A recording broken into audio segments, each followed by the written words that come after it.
Hello friends, I'm Robin Fike to Stamping Country, and today I'm going to show you how to make this beautiful card with a beautiful friendship stamp set by Stampin Up. Whether you're an experienced stamper or just a beginner, this card will be simple enough for you. I started with a piece of soft seafoam cardstock. It's cut 8.5 by 5.5, and I scored at 4 1/4. You'll want to burnish the fold line, and that's going to be our card. I'm going to stamp this with my Stamparatus because I like the option to be able to stamp a second time if the image isn't dark enough. And I especially find that true sometimes on the colored cardstock. We'll start with this little hydrangea type flower. I'm going to stamp this partially off of the card.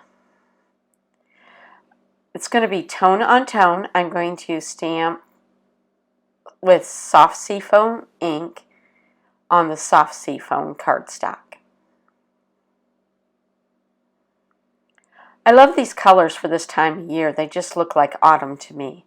So you have the light green, limey green, almost hydrangea. And we'll clean that off. And we're going to add some roses. I'm going to use the deep cherry cobbler to make the roses. They just look like autumn to me. So this is 2 roses. This cherry cobbler, it's going to give us a rich rose. Okay, we're going to wipe that off. Sometimes with these bigger stamps, you get a little bit of bubbles, and I like to just sort of pop them with my sponge dauber. So that's my tip of the day. I'm going to put just a little bit more ink. See, I missed a couple spots. Just dab out any bubbles and stamp. That looks pretty nice, but it looks a little faded, so I'm going to give it just a little bit more ink. Pop any bubbles. And ta-da, beautiful. Now for the center, I'm using sort of a golden color. It's called Crushed Curry. And there's these little centers that you can put in the roses. There's 2 different ones. One's bigger for the bigger rose, and one is smaller for the smaller rose. So I'm going to use this Crushed Curry to give for a sort of golden look. Just going to stamp those in the center. Those will be our stamens. And then I'm going to use the same color to stamp these other flowers. They just look like they belong in an autumn bouquet. I'm not sure what I would call them, but they look right. In a spring bouquet, I may stamp them in a purple, but for an autumn bouquet, I'm going to go with the Crushed Curry. And I'm sort of randomly stamping them. I'm going to have some stuff going down the center of them, so don't worry too much about that. Just trying to get the basic look. And then we need some leaves. And I'm going to use some shaded spruce ink for the leaves.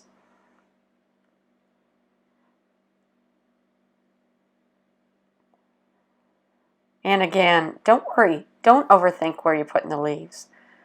I am using just the acrylic blocks to stamp these. It's easier, I think, with the smaller stamps to get those exactly where I want them. Okay, now to stamp our tag. I'm going to use the hydrangea once more. This is crumb cake cardstock, and I'm using the soft seafoam ink once again. It's just going to give me a little background on there. And then we'll use the shaded spruce ink for the sentiment, and we'll also stamp just a couple leaves.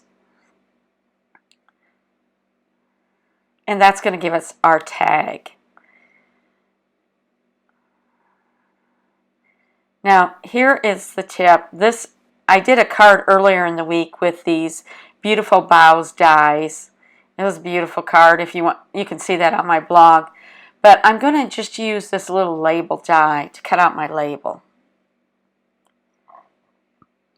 for this card. And we'll run that through our die cutting machine. And ta-da! we have our little tag. Now I want to add a little, this is scallop linen trim, I think. This is a pretty peacock. I do have some adhesive already on my card, and that's just for a little color. Yeah, that's coming together nicely. And then I wanted just a little bit more pop of yellow for the brightness. So I'm going to thread some of this a crinkled crushed curry seam binding. There's some holes on the ends of these tags, so it's perfect for this little technique. Super quick and easy way to add just a pop of color. So I'm going to extend out from the holes, and then we're just going to use glue dots to sort of wrap that back around behind to give just that little simple pop of color. It won't add any bulk to your card, so it'll be easy to mail. And we'll pop this up just a little bit with some Stampin' Dimensionals. It'll also help hold the ribbon in place.